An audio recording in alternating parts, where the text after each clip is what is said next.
I consider myself a pretty crafty person, and sometimes instead of buying gear, I try to make my own. This is one of those times where it didn't go as planned. You ain't got no money.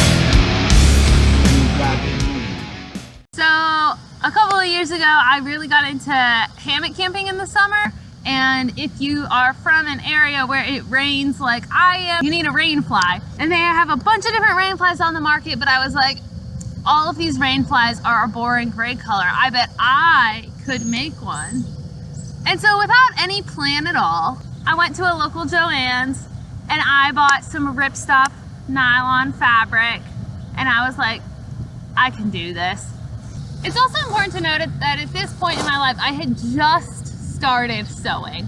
Like, I had used my sewing machine to make maybe one other thing before trying to make this. I'm much better about this now, and maybe one day I'll actually make my own hammock tarp that isn't such a fail. I couldn't do this. So this is my attempt at a hammock tarp. We've got a nice big piece of fabric here, and it's definitely long enough. I don't remember how long this is, but it's pretty long.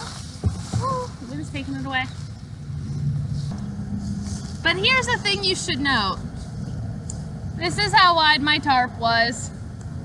It's how tall the fabric bolt was, because I didn't know about seam sealing, and I was like, well, if it's waterproof, I can't sew through it, right? Because I knew that it would make it not waterproof anymore. So I was like, well, what I'll do, I'll just get one piece. This has got to be wide enough, right? It's not. It's not wide enough. See this? I sewed a seam, it's not very straight, but I sewed a seam on here. But in the process of doing that, I didn't fold it inside, so it still had this exposed edge to fray, which is literally the whole point in sewing a seam. Also, the grommets I bought were so tiny that just paracord is the only thing that fits through this. Guys, I didn't know what I was doing, and I didn't research what I was doing. But the plan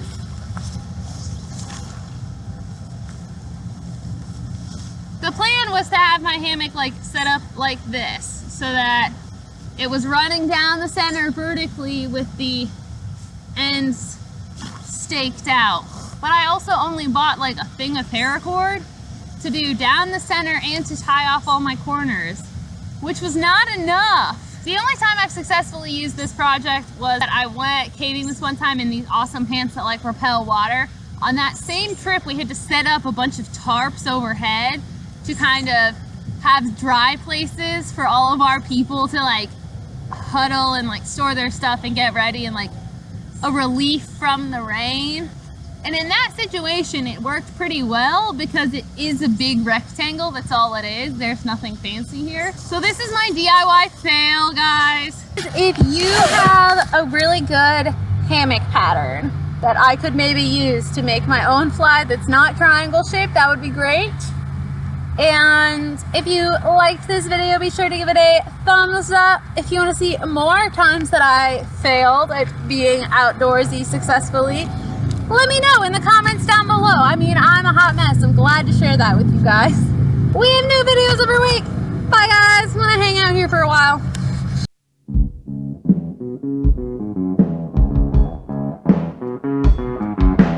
I hear a lot of people saying the blues, but I'm up